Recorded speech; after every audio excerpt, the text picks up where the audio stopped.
After completing their tour as the reformed Hudson Family Band, Matthew, Suzanne, Tommy, Laura, and Gabriel Nuria return to Los Angeles, where Suzanne and Laura break up the band again and consider their future. Ever since that strange experience I had when I was 15, I have wondered what I could do to make a positive difference, despite my shorter lifespan. I mean, there must have been some reason why the adult versions of Diana and Richard Sims would come back to help me. Maybe you could go into politics like Sandy Smith did. There is a Republican state representative in a district near where we live. If you ran for his seat, you might use your fame to get the voters to unseat him and get you elected in his place. That would be too easy since California is a blue state. We need to look at what we can do in red states like Texas and the others in the South and Midwest. The corruption that has dominated those places needs to be overthrown somehow. True integrity can only be had by those in progressive politics dedicated to serve, protect, and defend the rights of all the people. Elitism must be defeated everywhere. I agree. The biggest mistake liberals ever made was relying on U.S. Supreme Court decisions to promote their agenda instead of working from the grassroots up to elect state representatives, governors and congressmen who would be dedicated to making a solid legislative base for progressive policies everywhere. Conservatives struck back by taking over most of the media and getting their people elected instead, and even getting conservatives appointed to the Supreme Court, making it useless as a force of justice.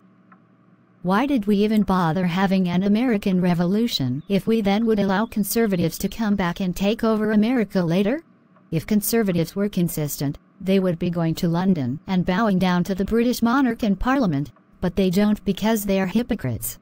They want the benefit of an independent America, but not the moral responsibility for advocating freedom for all.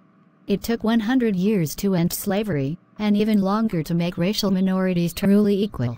And then we keep getting pushed back by bigots, including white supremacists, Christian supremacists, homophobes, transphobes, and plutocrats. Capitalism now dominates the whole world and has ruined natural environments and made only a few already powerful people more powerful at the expense of everyone else. If that's not evil, what would be? I think we have talked enough about these matters. Let's rejoin Debbie and Carrie's America for All online news network and do something to help make what we want a reality. Only those who are willing to fight for freedom will be able to keep it. I remember when I was a boy growing up in the town in Texas with my parents. My father taught me that we needed to keep American society as orderly as possible, and only wealthy white Christian men should be the ones to do it. We feared and hated minorities who we thought wanted to take over and destroy us. Obviously, because he was himself a wealthy white Christian man. It was people like you and your father who set up fascist and Nazi movements in Europe and drove the whole continent into World War II, killing millions.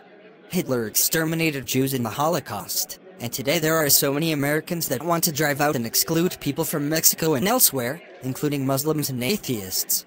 They are just as harmful as the Nazis. I grew up poor, but made myself rich over the decades. But I was lucky. Most wealthy people are not like me, inheriting their wealth from mommy and daddy and then not giving a shit about the lesser beings.